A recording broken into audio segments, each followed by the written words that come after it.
God has a sense of humor, and there was a prettier presentation that I had ready that was on a memory stick, and my computer won't read it. So that is not the presentation you guys are going to see.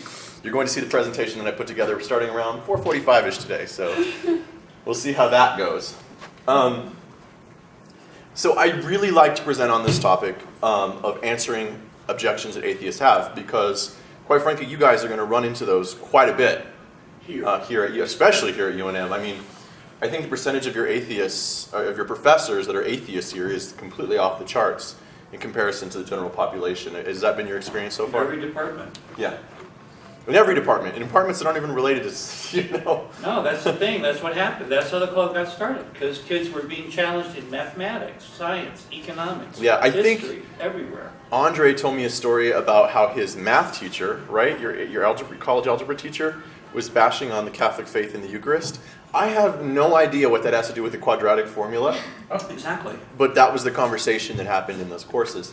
The term militant atheist is not just thrown around lightly. It is a very meaningful term, I think, especially here on this university. That was my experience when I was a student. They're brash, they're confident, they don't take anything that we think or feel or believe seriously. And if they do feign that they do, you can tell that it's like this fake, like, I have to do this because if I don't, I might get sued by somebody type of thing. And it's kind of disheartening. It made my experience at UNM very unpleasant. I didn't enjoy my time here at all because, as a student, because of those very things. I felt like every class I went to, I had my faith bashed, my convictions attacked, and it was just going on every day. How could you not be a little depressed after a few years of that, especially since I was a pretty convicted and convinced Catholic. My sister was a history major, and she was getting this all the time. And she took a course on, it was on the history of the governments in South America, so it was like the professor was going to be a communist. I mean, how could you not have a communist professor for that course? And, these professors were teaching her that you can't be a faithful believer and also a good historian. You have to be an atheist to be a historian. I mean, insane stuff. And I remember she came home crying one day. She was in tears. She was miserable. She was having a terrible time. And so I gave her a medal of St. Thomas Aquinas. And I said, this is the perfect, inoculation against that nonsense that you're getting at the university. And that made her cry more because she was happy about that. You know what I'm talking about. People are sad, they cry. They're happy, they cry. And then she actually ended up going to the same college that I got my master's degree from. I went and got my master's degree in philosophy from Holy Apostles College. And she went and got her degree in theology, her master's degree in theology from Holy Apostles College. And so that was a much, much better fit for the both of us. We were much more comfortable with that. And now I'm working on my PhD. So anyway, this is a topic I'm very passionate about, proving the existence of God, answering atheists. And last year I was maybe a little too technical, so I'm trying to tone it down a little bit. You have to forgive me. I'm a philosophy professor. I mean, I teach philosophy at a college. So if I say stuff that you don't understand, you have to say, stop, Mr. Apodaca, or stop, Mr. I'm sorry, I'm also a high school teacher. So I go by Mr. Apodaca all day long. Stop, Chris, I don't understand what you're talking about. So don't feel embarrassed to say you don't understand what we're talking about. It doesn't mean that there's anything wrong with you. It means that I just am not explaining it well and there's something wrong with me. Okay? All right. See, Fogg is all on board with there's something wrong with Chris. All right. All right. So I thought we would start with St. Thomas's prayer before study, since a lot of what I'm going to say is St. Thomas's stuff. So if we go ahead and just, in the Father, and the Son, and the Holy Spirit, creator of all things, true source of light and wisdom, origin of all being, graciously let your ray of light penetrate the darkness of my understanding. Take from me the double darkness in which I was born, an obscurity of sin and ignorance. Give me a keen understanding, a retentive memory, and the ability to grasp things correctly and fundamentally. Grant me the talent of being exact in my explanations and the ability to express myself with thoroughness and charm. Point out the beginning, direct the progress, and help the completion. I ask this through Jesus Christ our Lord. Amen. It's a good prayer before you study, by the way, St. Thomas Aquinas. All right. So let's talk about the problem of atheism. And let's see if this link works. I think it does. Just to give us a flavor of what we're dealing with.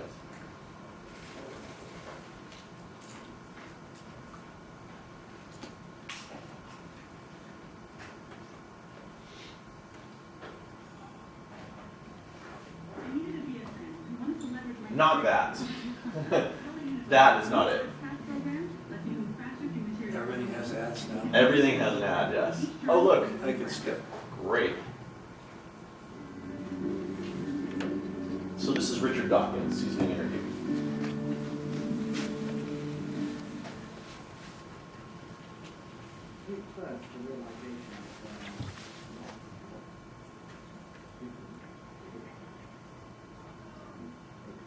Right, and the Christian one in which I was brought up.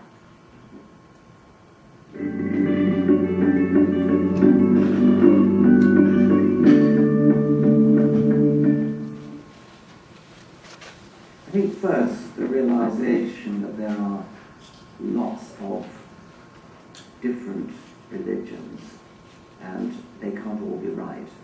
And the Christian one in which I was brought up was clearly only one of many. But that didn't finally make me into an atheist. What finally made me into an atheist was the realization that there was no scientific reason to believe in any sort of supernatural creator. And that came with the understanding of Darwinian evolution. Not in the sense of faith as meaning belief in something for which there is no evidence. There is a sense, there are various senses of faith in which we do, scientists do participate. Those branches of science which I don't understand, for example, physics, it could be said, I suppose, that I have faith that physicists understand it better than I do. And so when I say something that physicists tell me, such as that there was nothing before the Big Bang, I'm not allowed to talk about the word before in the context of the Big Bang, I sort of have faith that physicists understand enough to be allowed to say that, even though I don't understand why they're allowed to say that. But it's not faith, it's not blind faith, it's not faith in the absence of evidence. It's faith that's based upon confidence in the scientific method, in the scientific peer review process, the fact that I know that there are other physicists who can test, verify, criticize the views of any one physicist. So it's not the same as religious faith, which is based upon no evidence at all. Well, it's certainly true that so many people do have religious faith, not just individual people, not all individual people do, but all cultures. I think I'm right in saying that all peoples, in the plural, have had faith, religious faith of some kind. They believe in some kind of supernatural gods or goddesses or leprechauns or whatever it might be. Why do they have it? Well, I think it's very tempting when you don't really understand what's going on, when you're ignorant of the world, when you find yourself surrounded by a wonderful world, a puzzling world, a mysterious world, a frightening world. It must be quite tempting to put your faith into a supernatural being of some kind.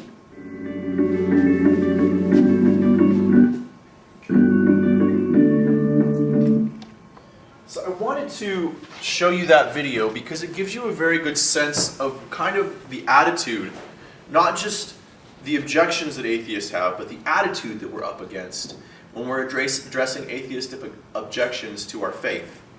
Okay? He's confident. He seems to exude the attitude that he has the evidence on his side, and that religion is just superstition. It's something made up, something silly, maybe not something for adults. Maybe something that's just kind of a waste of your time, and serious, hard-minded people don't waste their time with it. He mentioned people have all believed in a certain god or goddess or leprechauns. That was a cheap shot. It was a very cheap shot.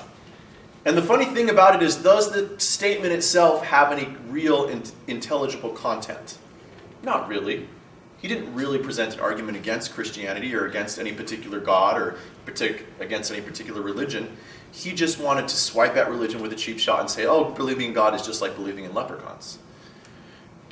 But he hasn't done the intellectual work that would give him the right to even make such a statement. He hasn't investigated why it is that religious believers really believe what we believe, and why believing in God is essentially different than believing in leprechauns. Why they're not in the same genre, why they're not in the same categories, why it's silly to even begin comparing the two different things. And I don't know do you guys know Richard Dawkins? Do you know him kind of well? God is, what's his book? The God Delusion. I had to read it for a class one time, and it was painful. It wasn't painful because he's an atheist. I've read brilliant atheists. Nietzsche's a brilliant atheist. I've read Sartre. Sartre's a brilliant atheist. I've read some of the ancient skeptics and their argument from evil, and it's a brilliant argument. It's mistaken, but it's brilliant. It was painful because the book was childish. Not once in the book does he ever present the theist point of view in a fair light in the way that our best theologians and philosophers would do it. He creates a straw man caricature, and he just beats the heck out of that straw man day and night. And he has a great time doing it, but it's not really what we believe, and it's not really the arguments that we make. One of the most embarrassing sections of his book is where he addresses Thomas Aquinas. Have you guys all heard of Thomas Aquinas' 5 ways? I would think so. Good Catholics, 5 proofs of the existence of God. He doesn't even understand the arguments. The objections that he makes are so sophomoric, infantile, that you have to conclude that he's done absolutely no research to understand what these arguments are about. And so that's kind of what we're up against when we're dealing with atheists, and that's the attitude that we have to deal with when we engage them quite often. It's frustrating, and I'll share some personal experience with that a little bit later in the evening. So here's the big objections that kind of came out of that video, and that kind of come out of just my encounters with atheists in general. First, evolution and Big Bang remove the need for God. Have you heard that? Yep. Big Bang did it all, evolution created us, and therefore there's no need for God. There is no scientific evidence for the existence of God. He mentioned that in the presentation. He also mentioned faith is nothing but wishful thinking. We hope that there's some merciful Father who's going to finally make everything right, and who's going to love us and treat us the way that we should be treated, and he's going to wipe every tear from our eyes, and he's going to give us a perfect afterlife. That's what we hope for. Wishful thinking. Then there's the problem of evil. If his God is all good, why do children suffer? So there must not be a God because children suffer. Richard Dawkins thought religions and religious people have been the source of terrible evil in the world. He didn't address it in that clip, but it's something he brings up quite a bit. And then he did bring this up. There are so many of the religions in the world, they can't all be right, so none of them must be right. Not a valid argument. Has anyone taken logic here? Anyone taking logic? Not a valid argument, right? But it's a fun one that they like to make. If there's so many of them, they can't all be right, so none of them must be right. That's a terrible argument. So let's take a look at our average atheist. I'm a college man. I won't need my high school diploma anymore. I am too smart. I am too smart. I am too smart. I am too smart. S-M-A-R-T. Okay, this is the point that I'm talking about. Not our average, not our intelligent, thoughtful atheist, but the average atheist you run on the street. How much smarter do they think they are than you? Has anybody ever had, can anyone share with me an experience that they've had where it was very clear that this atheist that they were engaging thought they were much smarter than you are? Yes, sir, go ahead. For me personally, it wasn't specifically about faith or God, but about Christianity in general, that it basically just comes down to, even when you present overwhelming evidence for what you have, it boils down to them sneaking in their snide comments and underhanded jokes and retorts about, your academic ability or your intellectual capacity. Yeah, I mean, one of the ones I see a lot is, oh, it's just magic. You guys all believe in magic. Actually, here's a dirty little secret. Did you know atheists believe in magic? Did you guys know that? We'll get to that in a minute. They do always. It always comes down to those comments. Oh, well, you guys just believe in magic. Oh, those are silly superstitions. But they're not arguments. They don't mean anything. They're just comfort for individuals to make themselves feel very intelligent. So if you're going to engage with somebody who's atheist and making objections against the faith, you need to be prepared to understand that that's where that's coming from. And you're going to have to be really patient. Really, really patient. All right. And this is the problem they're running. Educated, this is where they get this idea from. This is where they get the idea from. Educated people seem to be atheists. Most of the professors on this campus are atheists, right? Many of the students on this campus are atheists. So if educated people seem to be atheists, they must be right. That's the attitude you're running into. The educational establishment seems to be materialistic in outlook. In your science classes, it's not just taught to us that the Big Bang happened, which all scientific evidence seems to indicate that is the case. The Big Bang did in fact happen. It doesn't just teach you that evolution happened, which the scientific evidence seems to indicate that is the case, that evolution happened. But there seems to be this underlying message and all that from our teachers, from our professors is, therefore God doesn't exist. And it's the therefore God doesn't exist part that seems to give them confidence in their atheism. Now, is that a valid conclusion to draw? Absolutely not. But it's there.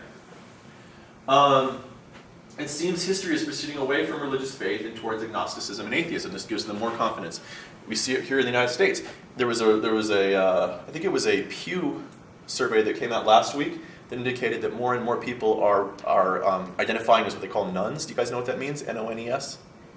What does nuns mean? No church. Yeah, no religion at all. No religion at all. And as more and more people are identifying it, it seems to be giving credence to the idea is, oh, that's the direction progress is going, so that must be right. But what do we know about that? Well, we know that if you're going down the wrong road, the fastest way to get back on track is to turn around, right? So there's that. And then, so they have a lot of confidence when they're dealing in debate with us. And so they think this is the way things are. They think this is how they think of us, and this is how they think of themselves.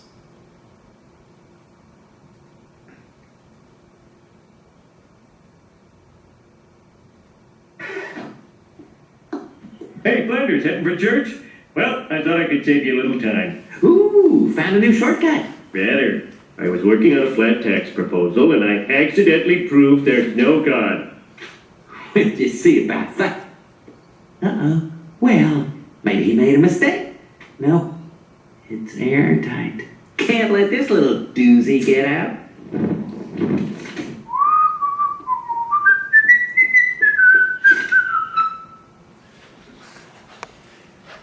But they do think of us in that way. And they make the objection that, oh, they'll bring evidence against our faith, but we won't accept it because we have blind faith, right? Interesting that Daniel brought that up, that they won't accept our evidence, though. Isn't that an interesting turn of events there? So that's what we're up against. So I don't want to be pessimistic in the sense of saying that no one will ever be convinced. But I do want to say, and I think, Andre, you've experienced this, right? Where you can argue and argue and argue with people, but don't expect people to change real quick. Don't expect people to go from atheism to faith in God in a year. Sometimes it doesn't happen over 2 years. Sometimes we have to expect that what we're doing is our job, which is just giving a reason for what we believe, which is what St. Paul requested of us in the Bible, right? Sometimes that's all we can do. Sometimes by the grace of God there is a conversion, but we are up against a great deal of stubbornness, which I think is more of a moral problem and than an actual logic, evidence, reason, proof problem. There was an atheist I had debated, and since you don't know who this person is, it's okay, I think, if I say this, who admitted to me that they had slept with 1,000 people in their lives. And he didn't seem to be able to absorb the arguments I was making in favor of theism. But I'd be willing to bet quite a bit of money, and I'm a teacher, I don't make very much, but I'd be willing to bet quite a bit of money that the sleeping with 1,000 people in one's life might be having some influence on whether you're willing to listen to arguments in favor of believing in a God who wants to hold you morally accountable. I don't know. Okay. So I'm going to kind of go very quickly through proving the existence of God. That's the boring part. That's the boring philosophy lecture part. I'm going to try to get through it as quickly as possible because I actually want us to spend some time conversing about how we would answer objections, and I might actually break you up into pairs to have you do that. I think that might be more fruitful than you listen to me talk for like another hour. That would be horrible, right? That would be the worst thing ever. Okay. So Thomas Aquinas, the 5 ways. Way number 2. Do we all know way number 2? How many of us know way number 2? 1. I know Andre knows it. A couple of you. Okay. All right. Let's do way number 2. This is the argument from what they call causes, or an argument for a first cause, God being the first cause. So, before I get started, let's just take a look at this. Chris, Is it necessary to understand the first way to get to the second way? No, Okay. it's not. Not at all. In fact, you don't have to. I'm going to use two ways to just get at what we want to get at here, okay? So, let's pretend this is flat. Can you all pretend this is flat? Okay, all right. So you see that this book on top, by the way, can I brag?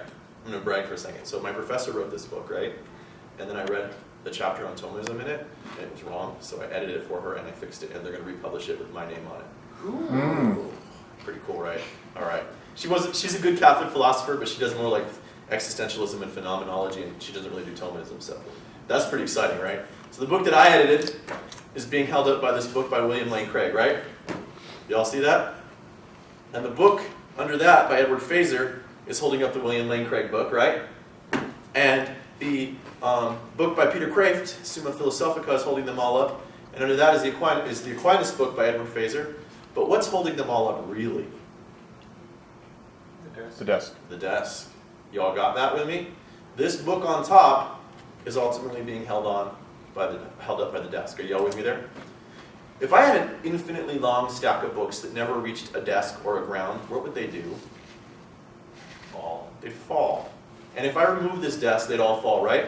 And I could make this desk, I could make infinite stack of books all the way up to the top. What would they all do if there was nothing to lean on?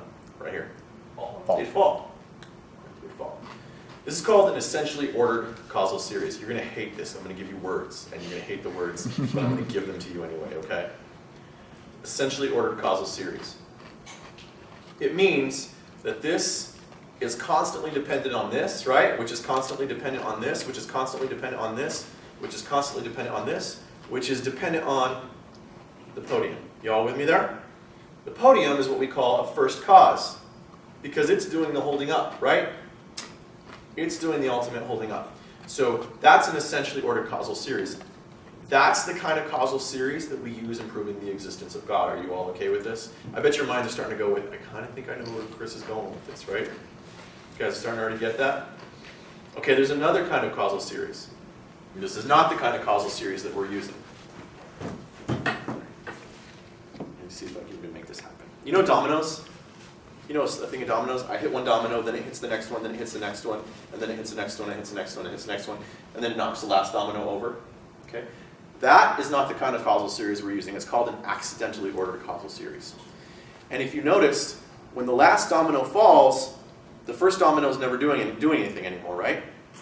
The last domino is not dependent on the first domino all the time. You guys see what I'm saying? It's not doing anything more. It's moved on. Or another way to think of it is, your parents or your grandparents gave birth to your parents, right? Who gave birth to you? If your grandparents pass away, can you still exist? If your parents pass away, can you still exist? So those causal series are not the kind we're using. We're using the books on top of a desk kind. Y'all with me there? Okay, good. I'm glad we got that. We got to understand. Okay, so the basic breakdown of the proof is in the world of sensation, there's causes. You guys see causes out there in the world? Yes, sir. How do we define the world of sensation? Stuff that you see and sense and touch and feel. Does that work for you? All right. Awesome. Cool deal. All right, so you guys see causes in the world, right? We see books on a desk shelf, right? Okay. A thing cannot be the cause of itself. Otherwise, in a sense, it would be prior to itself. So this book here, this one on top, can't be the cause of its being up here, right? Because it also have to be under itself, in a sense, to be holding itself up. You guys with me there? That's an analogy of understanding that principle, okay? There cannot be an infinite regress in essentially ordered causal series. We're going to get that. There has to be a first cause, okay? And this first cause must be uncaused, and that's going to be the goal of our proof. So that's the structure. Let's move on and look at what this all means. All right, so we're using an essentially ordered causal series. You, for example, are existing, aren't you? Do you see yourself existing? Look at yourself existing. Descartes said he didn't think you could tell, but you're there, right? You're there. And your professors probably say you can't tell either, right? But you're there. And there are all kinds of things that are causing you to exist right now. Like, for example, the air pressure. If the air pressure wasn't what it is, what would happen to you if it was less? We fall apart.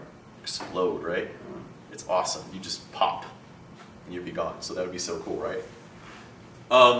If the temperature wasn't in a certain range it is right now, if it went from right now, all of a sudden the temperature changed and went to 1,000,000 degrees, what would happen to you? You disintegrate, right? And that would be awesome too. Okay, so either you're going to explode or you're going to disintegrate. So there's an order of things that are holding you in existence right now, just like the stack of books being held up. Y'all with me there? Okay. That means that you are contingent. You don't have to exist. Do y'all agree with that? You don't have to exist. There's nothing necessary about your existence. It's just you happen to exist because you've got these causes that are holding you in existence, right? Well, everything that's contingent is made up of what we call act and potency. Act is what a thing is. So, for example, the leaves on the trees outside are currently green, right? Potency is what a thing can become.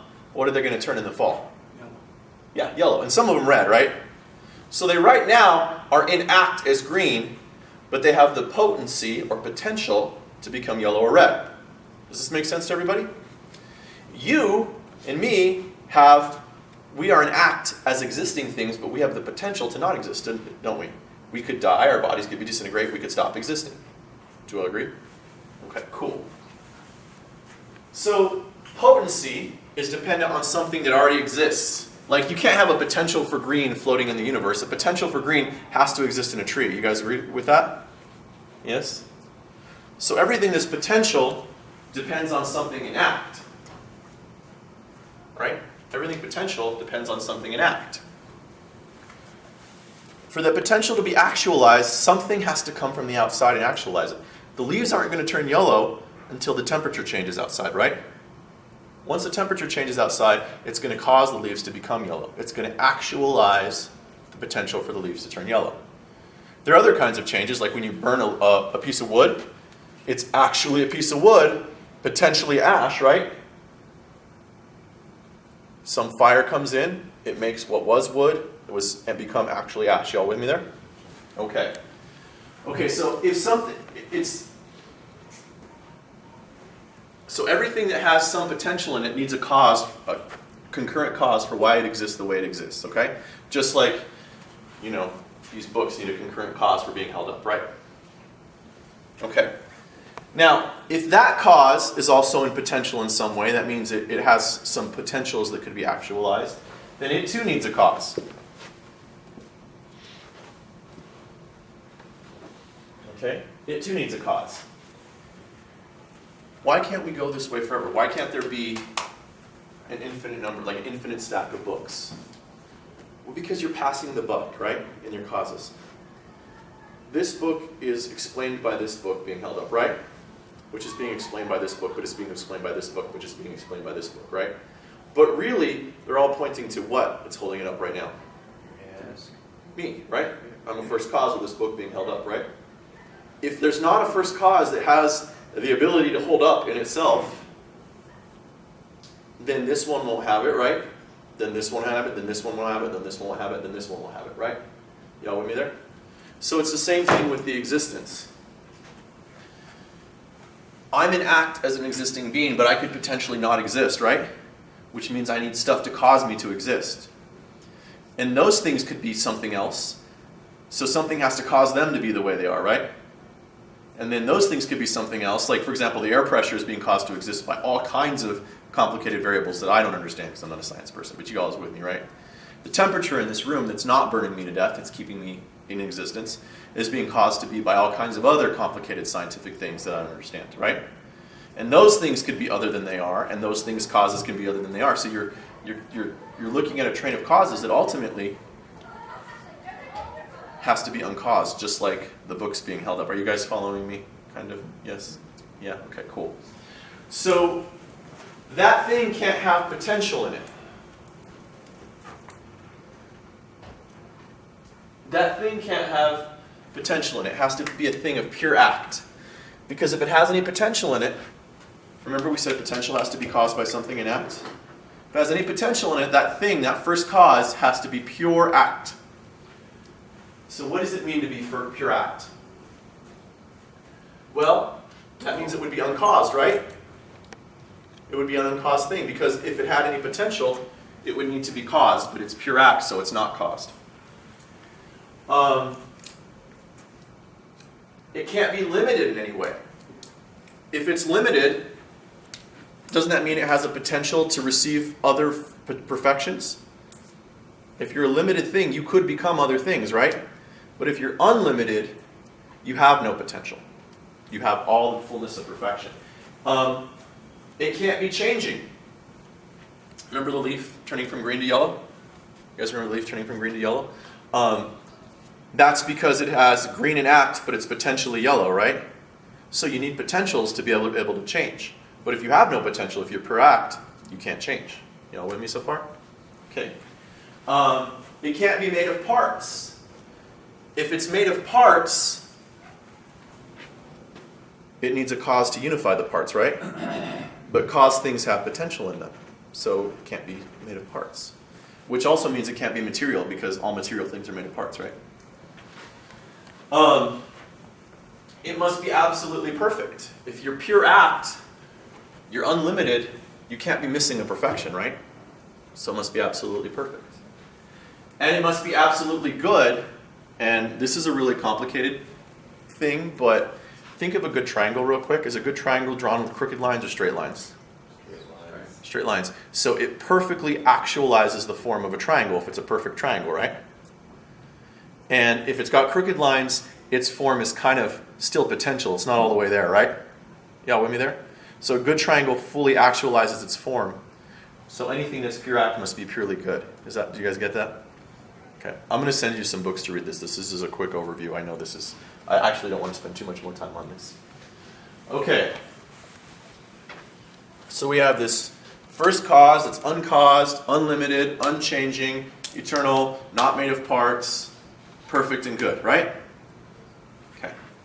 Sounds a lot like God so far, but we haven't proved that it's an intelligent being, right? Yes, sir.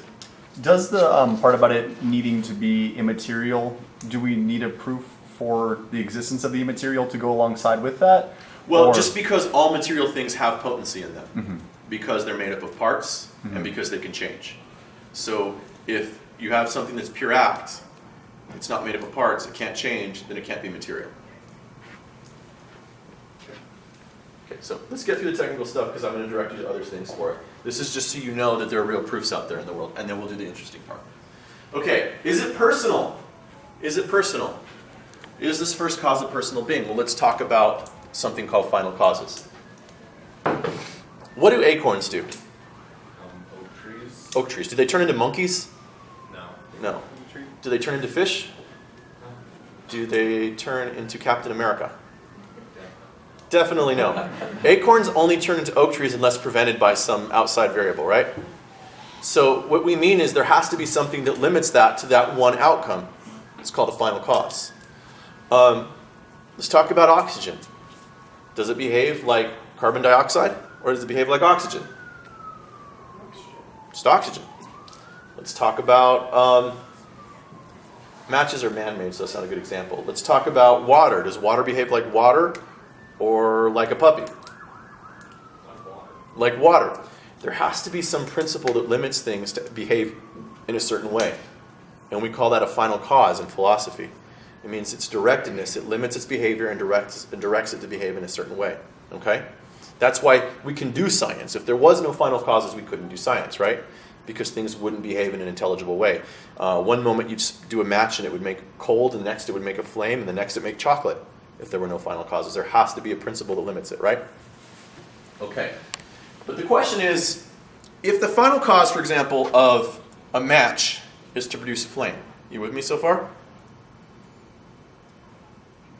Before the flame comes about, the final cause has not been reached, right? Y'all with me there?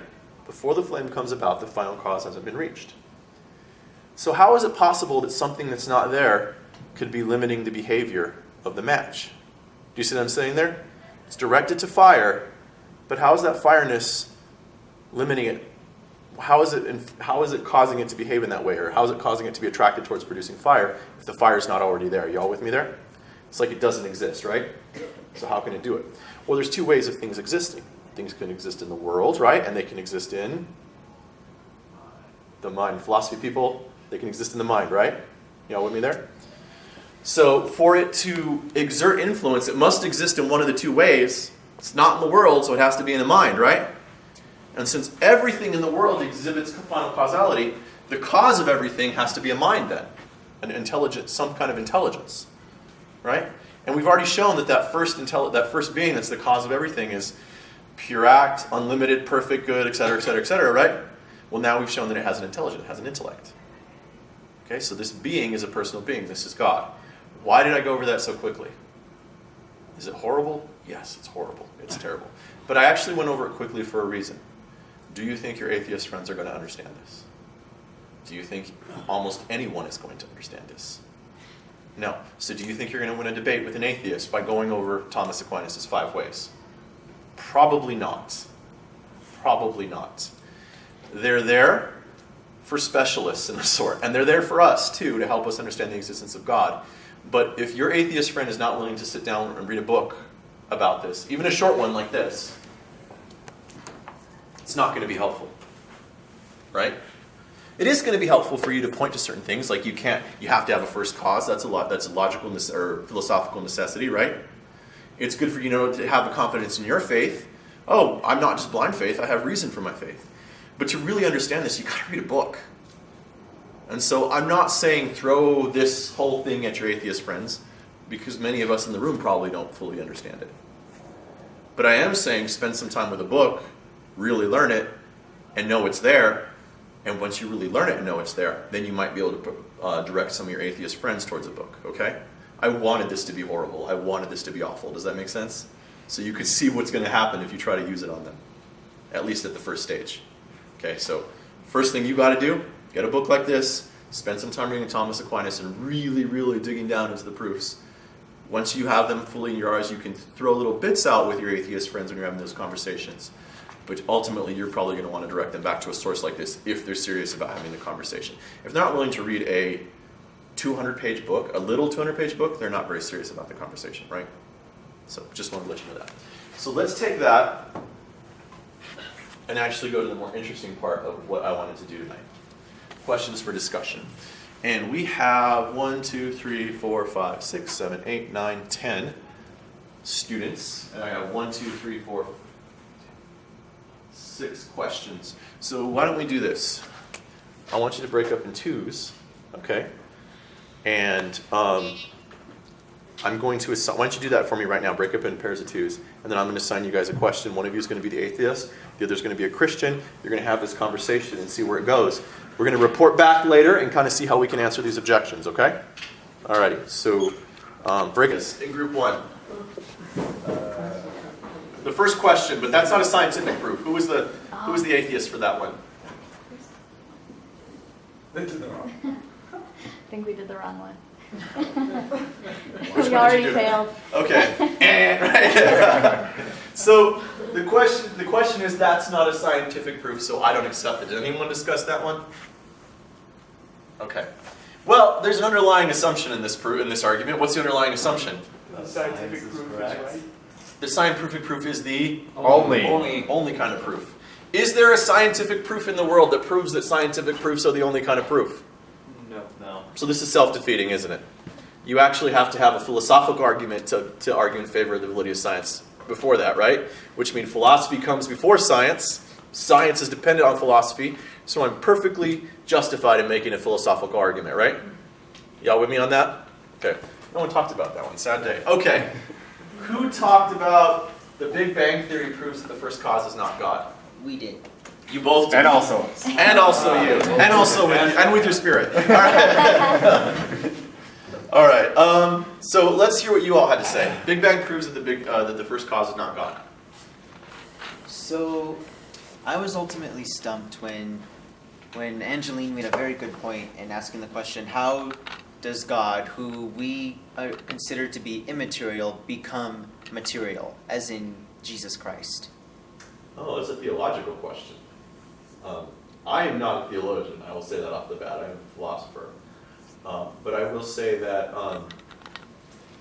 the basic Nicene teaching is that God, Christ, the second person in the Trinity, God the Son, is a divine person. He's God. And he assumed, I I don't want to use the wrong word. Careful. Yeah, I know, right? Assumed is the wrong No, word. that's exactly why I stopped myself, because he became man by taking on There you go. a human nature. So now you have the divine person, Jesus Christ, who has both that's the thing that drives me nuts about explaining the incarnation, is there were like 8,000 different heresies, and like we all fall into one of them at one point in time in our career. So the divine person, Jesus Christ, who has a divine nature, took on, in addition to his divine nature, a human nature and the materiality that comes with it. And so in his human nature, you have to make a distinction. He's immaterial in his divine nature, right? But material in his human nature. There's not a contradiction. It would be a contradiction to say he's immaterial and material in his divine nature. That would be a contradiction. It would be a contradiction to say he's material and immaterial in his human nature. But when you make the distinction that he's immaterial in one way and divine in another, sorry, I'm saying that wrong. I'm saying this completely wrong. Material in one way. Material in one way and immaterial or divine in another, that's not a contradiction because there's different references in there.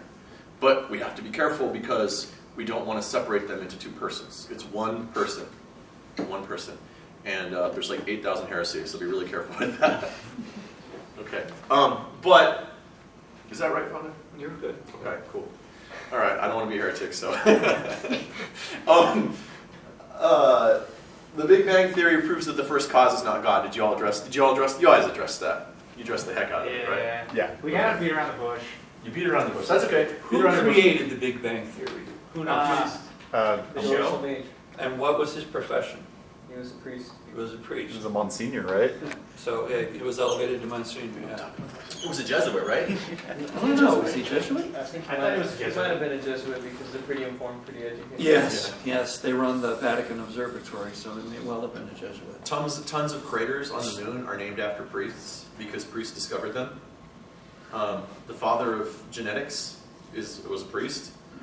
I just took a philosophy of science class this last spring, and I mean the list that they gave us of Christian believers who are the fathers of certain sciences is just incredible. It's almost all believers.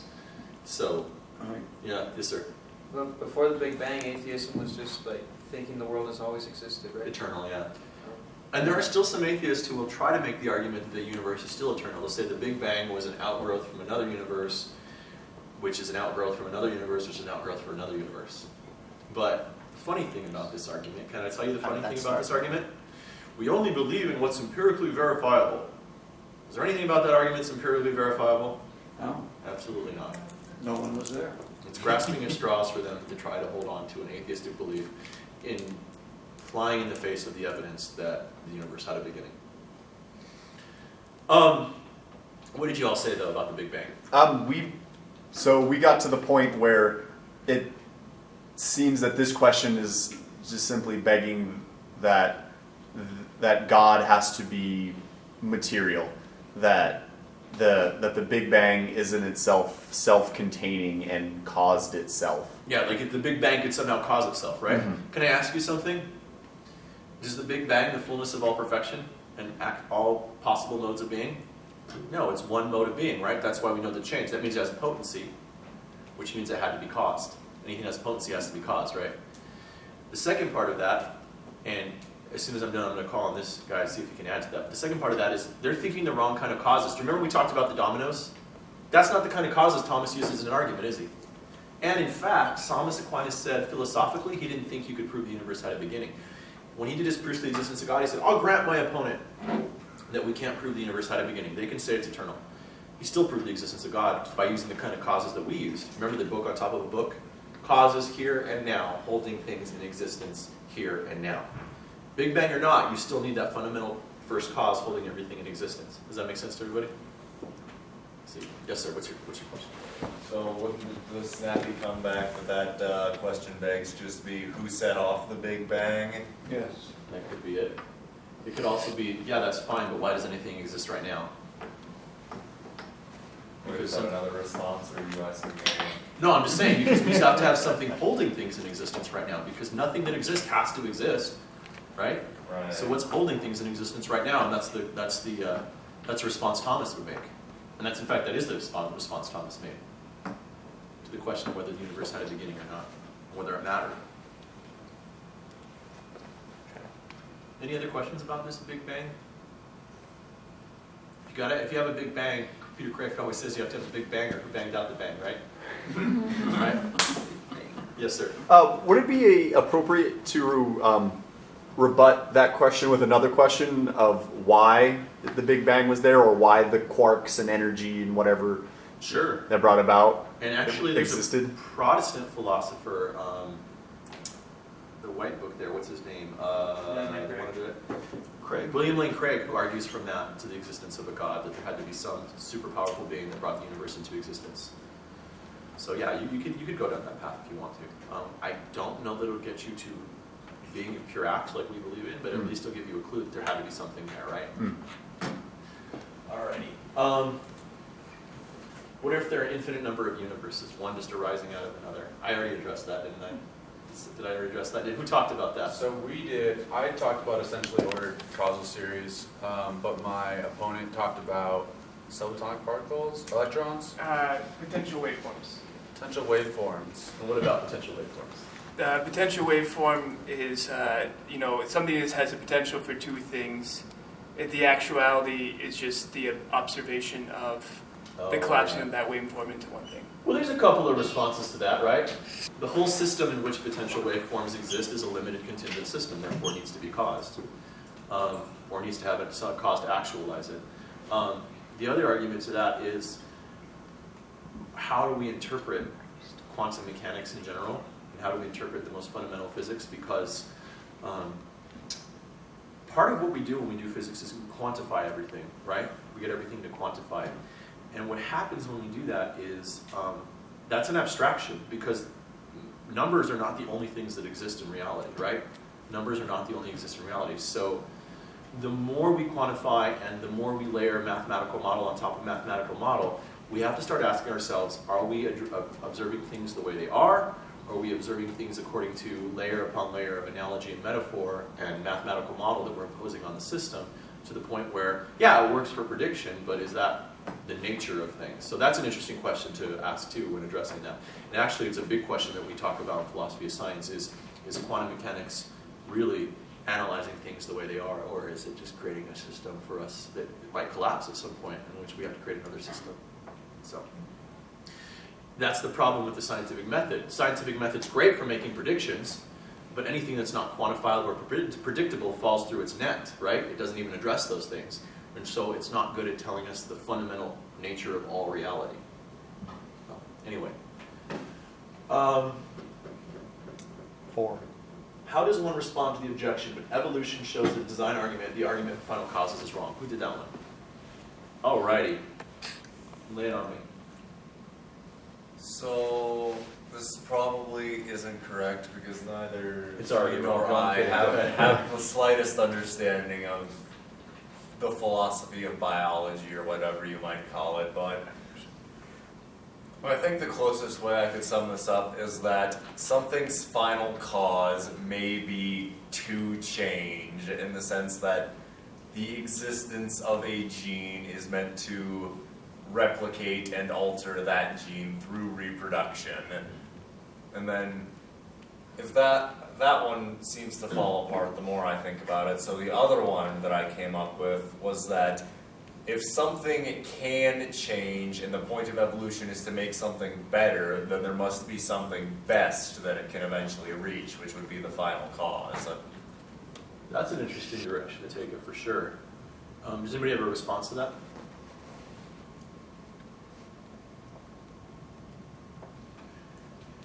Can I say this? Remember act and potency? Anything that changes requires act and potency, right? Potency is always potency for something, right? A potential for something. For example, if I have the potential to turn yellow from green, there's a potency for that yellow, right? The potential itself is a sort of final causality, because there's a directedness toward yellow in there, right?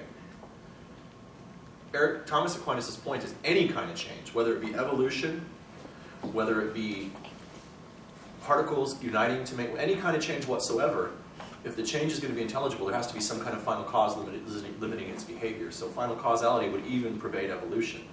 all right? So even evolution requires final causality because it's some kind of change.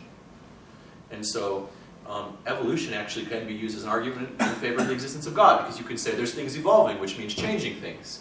Changing things means potency. Potency means final causes. And then we saw how final causes led back to the existence of God earlier. So any kind of change would essentially would actually be an argument in favor of the existence of God because of the nature of final causes. Yes? Okay, almost done. But those are your reasons I don't accept them. What do we think about that, people? That's not an argument. It's not an argument. It's done. You don't know how many intelligent atheists will use this against you. That's not an argument. Analyze my reasons and let's talk about it. Okay. So I'm not going to go through the problem of evil today because I'm almost out of time. But I do want to address this issue. How many of you heard that Jesus is just a carbon copy of Mithras and Krishna and all these other gods and did the same thing, right? Did the same thing. Horus was born of a virgin on the 25th. Krishna, born of a virgin, blah, blah, blah. You've heard all this, right? That they're just copying Christ. I want to show you a short video to talk about why that's just not the case. I showed this last year. It's a pretty funny video, too. This is really good. Yeah, it's Yeah. Lutheran satire. They're good. They're really good.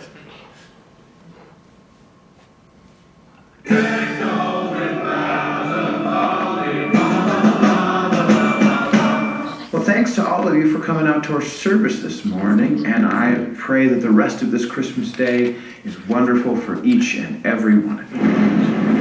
Not so fast, preacher man. Behold, it is I, Horus, Egyptian god. Buffering. No. Horus is angry. That's buffering. No. Horus is angry, yeah. I wonder, why is it buffering?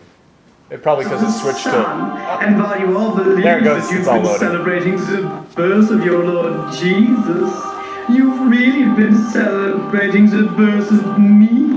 For you see, thousands of years before your Jesus came around, I, Horus, was born on December 25th. I, Horus, was born of a virgin. I, Horus, was baptized by a man called Anup the Baptizer, was crucified and was resurrected 3 days later. So you see, your Jesus is nothing more than plagiarized poppycock, and I, Horus, have come to feast upon the sorrow of you foolish Christians. Yeah, none of the stuff you just said is true. Yes, it is. No, there's no reference in Egyptian mythology to Horus being crucified or resurrected 3 days later. There's no documentation anywhere for the existence of a figure named Anup the Baptizer. Horus's mother was not a virgin woman, but the goddess Isis, and there is no specific date anywhere tied to the birth of Horus. I'm pretty sure there is. Actually, no. All of these claims and many others indicating that early Christians yoinked the mythology of Horus and stuck it on top of Jesus were all completely made up by Gerald Massey, a 19th century cuckoo banana bird self-taught Egyptologist who never provided the slightest shred of evidence for any of these claims and who was laughed out of the room by every serious Egyptologist on the planet. So thank you very much for your attempt to ruin our celebration of Christ's birth, but I'm afraid we're all still having a very Merry Christmas, Horus. Horus? Did I say my name was Horus? No. What I meant to say was, behold, it is I, Mithras, Roman cultic god of the something. And while you all believe that you've been celebrating the birth of Jesus, you've really been celebrating the birth of me. For you see, I, Mithras, was born of a virgin.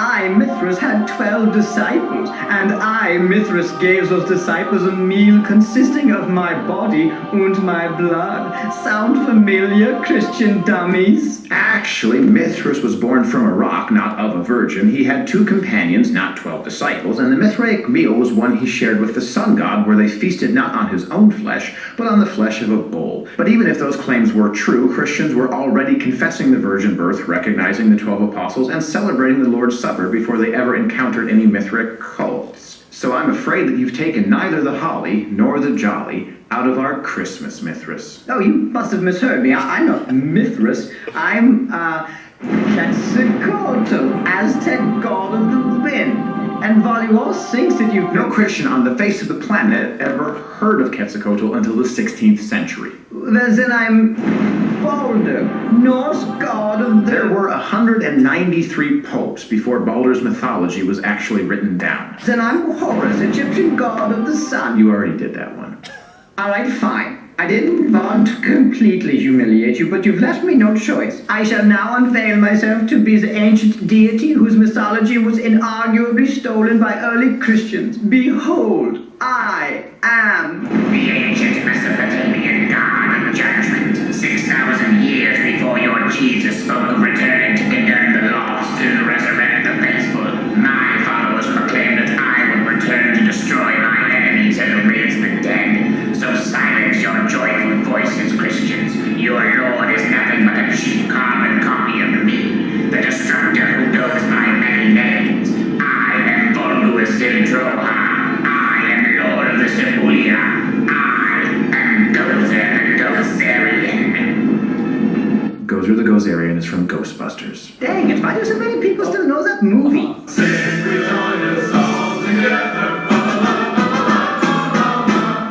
Understand. If all the things that Gerald Massey said about me were complete fabrications, with no textual evidence whatsoever, why do atheists like Bill Maher reference these claims as if they were true? Well, Horace, I suppose it is strange that people who insist that they won't believe anything without verifiable evidence are more than willing to believe anything without verifiable evidence, as long as that thing can be used to mock the gospel. But we shouldn't be surprised when people reject proof of Christ's resurrection in favor of demonstrable lies that let them remain in unbelief. After all, Jesus did say, if they do not hear Moses and the prophets, neither will they be convinced if someone should rise from the dead. I said that before Jesus did. Oh, you absolutely did not. If we